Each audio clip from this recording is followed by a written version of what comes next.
Now, I know a lot of you don't have one of these. Not Tesla, by the way. A lot of you do have a Tesla.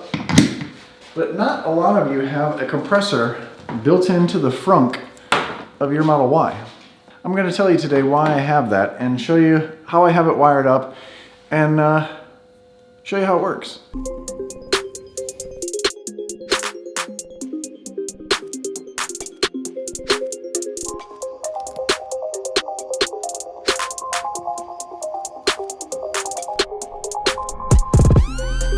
What's up everybody, I'm Brian from I Want Tesla, and this is my Model Y that I am building to be an off-roading or overlanding vehicle.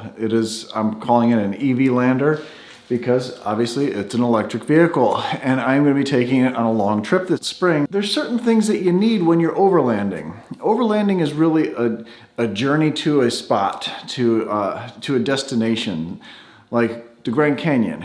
I'm here in Charlotte, North Carolina, and that would be a journey. With overlanding, you wouldn't just take highway, you'd take a lot of off-roading trails. Easy off-roading trails. Nothing like rock crawling or anything like that. Just enjoying nature, enjoying the scenery, and having fun with your vehicle. So over the last 6 months, I've been really building this out to handle that. I've lifted the vehicle.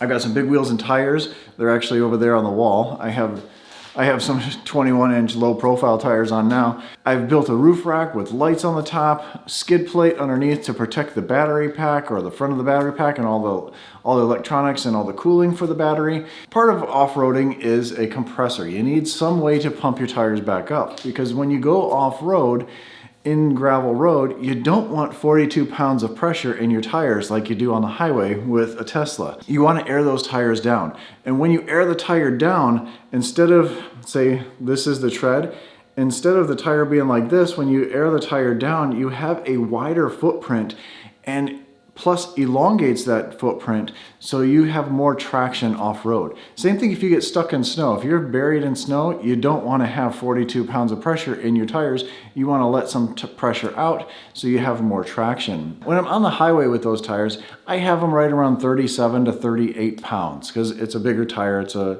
different tire. You don't want to pump those up too high. But when I go off-road, depends on the conditions, but I lower it right around 22 to 25 PSI. Now those tires are, let me show you them. This is a Toyo tire, and they are an open country AT3. AT stands for all-terrain tire, and this is their 3rd generation of that. What all-terrain means is it's good on all terrain. It's not great on any, but it's good on every situation. So it's good on the highway, it's good off-road, it's good in the snow, it's good in the rain, but it's not great at any of them. It's not great on the highway because they are a little noisier. It's not great in the snow because, well, actually these would be probably pretty good in the snow. I just haven't had a chance to try that out. It's not great off-road, it's just good. That's what AT means. Now, Toyo does make an RT, which is a rugged terrain.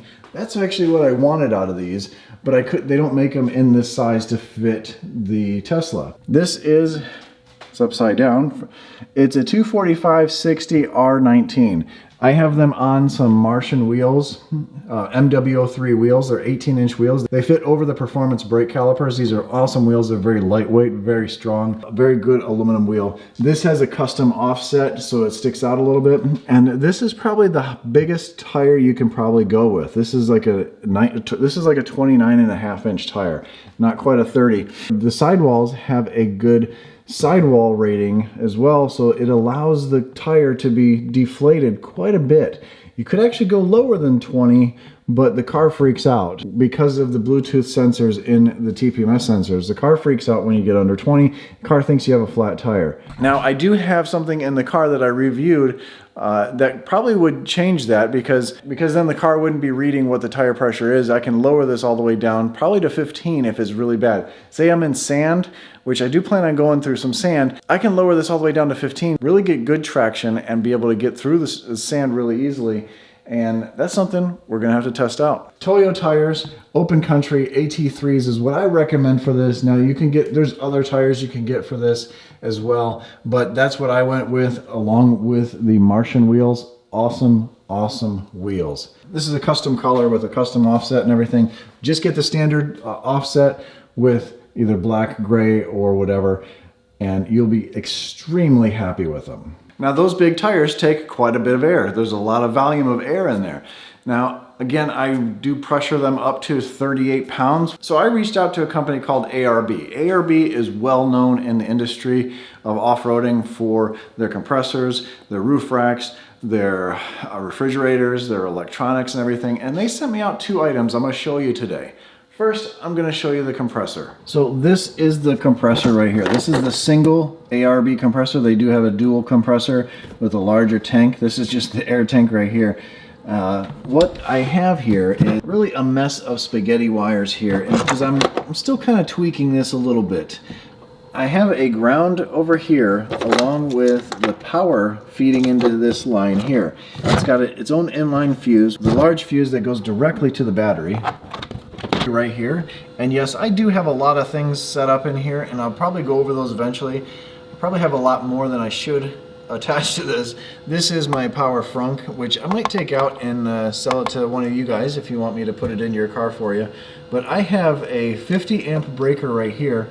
It's almost like a house breaker that feeds inside to something I'll show you a little bit later. This line right here goes directly to the compressor.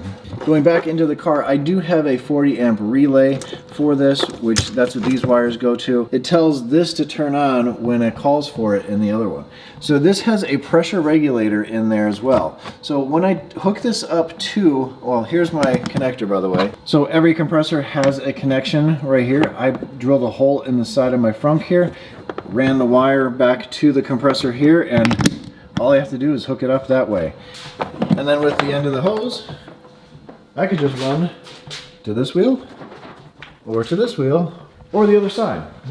Another cool trick some people do is they take this line and make a custom 4 tire in one system where you hook 4 of these to your wheels, and then you have one connection to the compressor, and then the pressure regulator will do all 4 tires the same. Because this system is supposed to be able to lower the tire pressure to what you want to have it to, and also raise the tire pressure to what you have it to. There's target pressures. Now I'm still tweaking mine. Mine seems to run a little bit as I'm deflating the tires. I'm not sure if I have it wired up correctly. There wasn't too many directions online, and by online I look at YouTube. There was great instructions with it, but it was almost over my head. But it works pretty good. So let me show you what it looks like on the inside. And a lot of people have asked me what this screen is, because I have multiple screens inside the car. So we're in my car right now and it is charging. Right up here, a lot of people have asked me what this actually is. This is the control panel for the brains of my whole electronic system that I have aftermarket in this. This is an Android phone, which actually can come off of this, and you can use it wirelessly. I have mine hooked up with the magnets and the cord. And if you saw my last video about the speakers that I have, that I replaced the speakers in the car, and it sounds amazing. You saw how I ran the cord up to this, and that's what that is for. And I'll show you where all this goes in a little bit. This has GPS in it, so it knows how fast you're going. It knows the elevation. It says 820 feet. My watch says 1,000 feet. So I don't know if that's obviously right. The bearing, we're facing northwest. It shows the target tire pressure at 42 pounds, and I'll show you this in a second. But there's different pages to this. This controls my lights up front here, the front light, the side lights, and the rear lights. And then it also sees the battery. So if I had a separate battery, this would also connect to that. So I can read what those are. I can even put a third battery in here. But it reads the first battery at 14.6 volts. Really cool how this will do that. I usually leave it right here, and then this, you can swipe on both sides here. But the compressor is right here, and there's so much more you can do to this. So if we want a certain tire pressure, so if I'm going off-road, I can go 25 pounds. And then when I hook this up and turn the pressure control on, it should lower the tire pressure. Right now it's actually turning the compressor on, so it fights itself, so I don't actually use that feature until I figure this out. But I use it to pump the tires back up. So 42 pounds, I need to actually, I've already done the passenger side, I need to do the driver's side here, and I'll show you what that looks like. But first, I told you I'd show you the brains, and the brains are underneath this seat here. You can't see a whole lot. I do need to tidy up the wires, but that heavy line going from the battery comes in this side and goes into a fuse panel. So I have a fuse panel right in here with the other relays for the lights. What a relay is really just an on-off switch. So you have power going to, say, this area here, and then from that point you run power to the accessories, but then you have a switch that controls those. It's kind of hard to explain. I'm not explaining it properly. Or picture a light switch in your house. There's power running to that light switch and then going to another one and then going to another one. You can have power to the device and then have basically almost like a Bluetooth switch. It's kind of what a relay is, although it's wired, so that's not correct either. Man, I'm really screwing that up. Sorry for the engineers and sorry for everyone you're probably cringing. Anyway, let me get back to this. Inside here is the switcher. This is the computer that talks to that device up top there. This is just on a piece of plastic. I can pull it out so I can really work on it. Well, there's not much lead here, but this is from ARB. This is the ARB Links system. Let me see if I can just pull this off for you. And the controller is plugged right into this. This is the USB line that I have running up to that controller. And then these are just basically switches. And that's what these are going to. The switches go to the relay, the power comes through the relay and then out to the device, and everything is fed through power. So everything is hidden.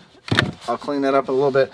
Everything is hidden under the seat. You don't notice it. No one really notices it. Everyone just notices that screen up there. So let me show you pumping up one of the tires. So obviously you connect it there. Take the line. Inside here, it's actually reading the tire pressures at 33 psi. So right away, it reads what the tire pressure is. My target is here, so we're gonna hit pressure control. And it's very loud, as you can tell, but it's gonna get to the tire pressure. There we go. Now we're at 42 psi. The target was there. Bullseye, we hit the target perfectly. So that tire is now at 42 psi. I'm gonna do the rear tire as well, so everything will be at 42 psi. So you might be asking yourself, why not just go to Walmart, get a $50 tire pump, and be done with it? You don't have to worry about this. You just plug it in as a cigarette lighter, and you pump up your tires.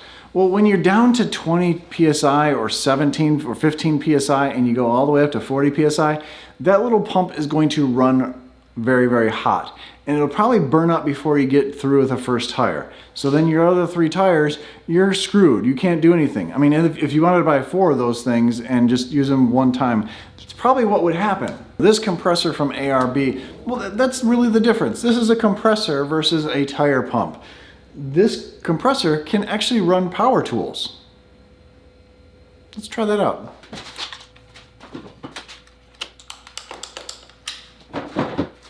Gotta turn it on.